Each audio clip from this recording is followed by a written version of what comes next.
गढ़वा जिला अधिवक्ता संघ के महासचिव पद के प्रत्याशी एवं वरिष्ठ अधिवक्ता परेश कुमार तिवारी ने गुरुवार को अपना नामांकन पत्र दाखिल किया। इस दौरान उनके समर्थकों और अधिवक्ता समुदाय के कई वरिष्ठ सदस्यों की उपस्थिति रही। नामांकन दाखिल करने के बाद परेश तिवारी ने सभी अधिवक्ताओं से आशीर्वाद एवं समर्थन की अपील की। नामांकन प्रक्रिया पूरी करने के बाद परेश तिवारी ने संघ के अन्य अधिवक्ताओं से मुलाकात की और चुनाव में अपना समर्थन देने की अपील की। इस दौरान उन्होंने अधिवक्ता समाज की एकता और विकास के प्रति अपनी प्रतिबद्धता दोहराई। उन्होंने कहा कि अगर उन्हें महासचिव पद की जिम्मेदारी मिलती है तो वे अधिवक्ताओं के हितों की रक्षा के लिए हर संभव प्रयास करेंगे। उन्होंने कहा कि वे संघ को अधिक संगठित और प्रभावी बनाने के लिए कार्य करेंगे, जिससे सभी अधिवक्ताओं को समान अवसर और न्याय संगत सुविधाएं मिल सके। नामांकन दाखिल करने के बाद परेश तिवारी का समर्थकों ने गर्मजोशी से स्वागत किया। अधिवक्ता संघ के कई सदस्यों ने उनके अनुभव, नेतृत्व क्षमता और संगठन के प्रति उनकी निष्ठा की सराहना की। इस दौरान परेश तिवारी ने सभी अधिवक्ताओं का आभार व्यक्त करते हुए कहा कि आप सभी से जो स्नेह और आशीर्वाद मिला है उसके लिए मैं हृदय से कृतज्ञ हूँ। आप सभी के सहयोग और समर्थन ही मेरी ताकत है। मैं वचन देता हूँ कि अधिवक्ताओं के अधिकारों और सम्मान की रक्षा के लिए हर संभव कार्य करूंगा।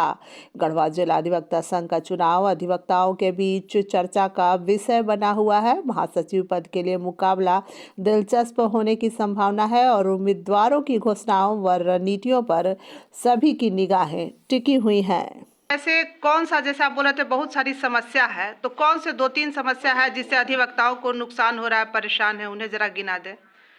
पहला पार्किंग की समस्या जी। नए अधिवक्ताओं को रेकरिंग, नए अधिवक्ताओं को प्रतिमाह, सारे अधिवक्ताओं को प्रतिमाह जो धनराशि है 3,000 रुपया धनराशि प्रतिमाह देने के लिए अधिवक्ता के सम्मान में देने के लिए मैंने घोषणा की है। और बार का ऐसा आय है कि दिया जा सकता है, जिससे किसी को कम से कम जो आज बार ज्वाइन कर रहे हैं उनको धन की समस्या से निपटना पड़ जाए, धन की समस्या न हो तत्काल। इसके लिए प्रति माह 3,000 रुपया और स्टाइपेंड 5,000 मिलेगा तो 8,000 रुपया उसको प्रति माह मिलने लगेगा। सर, आप महासचिव पद पर अगर जीतते हैं तो सबसे पहला क्या वो काम है जो आप अधिवक्ताओं के हित के लिए करना चाहते हैं? सबसे पहला काम सभी अधिवक्ताओं को लैपटॉप मुहैया कराना। लैपटॉप मुहैया कराना। और आपकी प्राथमिकता में क्या है सर? घोषणा पत्र में 2-3 ऐसे जो वादे आपने किए हैं जरा बता दें। घोषणा पत्र में एक समान सीट अलॉटमेंट सारे अधिवक्ताओं को। जी। जूनियर को, चूंकि सीनियर लोग के पास है, जूनियर लोग के पास नहीं है सीट, उनको सीट अलॉटमेंट तत्काल प्रभाव से। जी।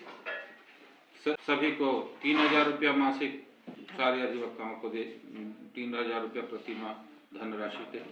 अच्छा, कोई भी बार में योग्य जी अधिवक्ता, हाँ, जो सभी चाहे सीनियर हों चाहे जूनियर हों, सभी अधिवक्ताओं के प्रति स्नेह तथा उनको कभी भी किसी भी समय उनकी सेवा में उपलब्ध रहने वाले एकमात्र अधिवक्ता श्री परेश कुमार तिवारी जी हैं।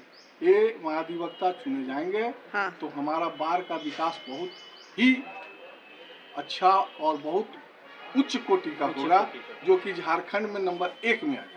नंबर 1 में आ जाएगा। परेश तिवारी जी अगर जीतेंगे तो गढ़वा व्यवहार न्यायालय नंबर 1 में आ जाएगा। नंबर 1 में आ जाएगा। तो अभी क्या समस्याएं हैं और जो वर्तमान महासचिव है वो क्या नहीं कर पा रहे हैं जो परेश तिवारी की जरूरत है? बुजुर्ग लोग हैं। अच्छा। बुजुर्ग लोगों को कोई भी मीटिंग में नहीं जा सकते हैं, चूंकि लिफ्ट नहीं है।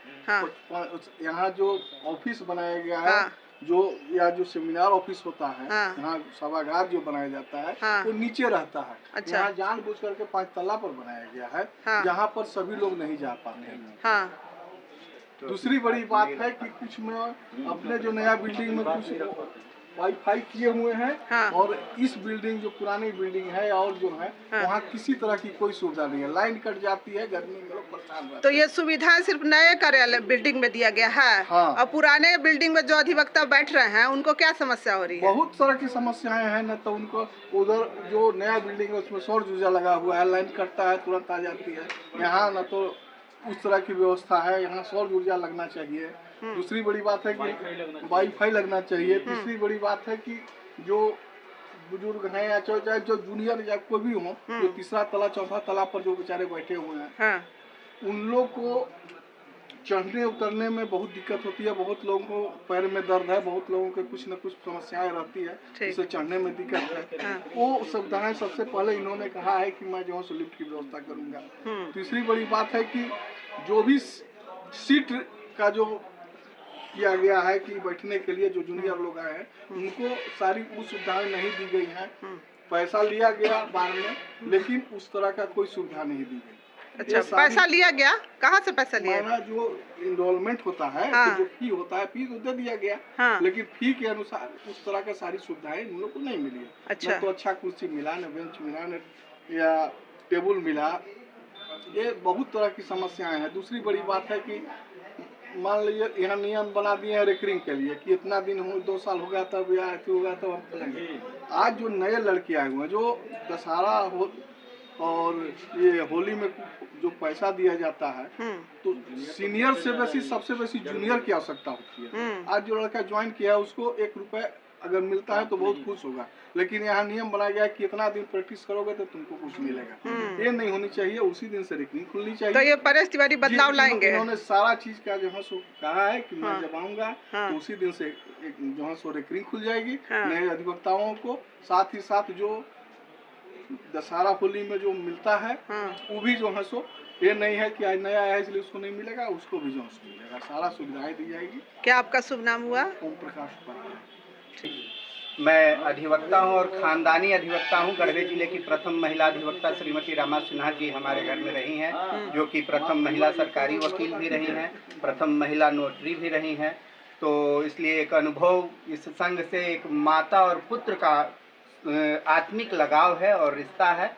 और रही श्री परेश कुमार तिवारी जी आदरणीय विद्वान अधिवक्ता की, तो बड़े गर्व से कहना चाहूँगा कि इनके पिता भी श्री परशुराम तिवारी जी आदरणीय अभिभावक व जिला अधिवक्ता संघ के अध्यक्ष रहे हैं। अच्छा। तो उनका अनुभव, और श्री परेश तिवारी जी स्वयं सरकारी अधिवक्ता हैं, तो सरकारी प्रशासनिक कार्यों का विधिक अनुभव और इनके अपने प्रैक्टिस का अनुभव हम जैसे अधिवक्ताओं के बहुत काम आएगा। और रही बात अधिवक्ता संघ में व्यवस्था अव्यवस्था की, तो सबसे पहली व्यवस्था और अव्यवस्था तो यह है कि यहाँ पर आय व्यय का लेखा का ऑडिट ऑडिटर द्वारा नहीं कराया जाता है।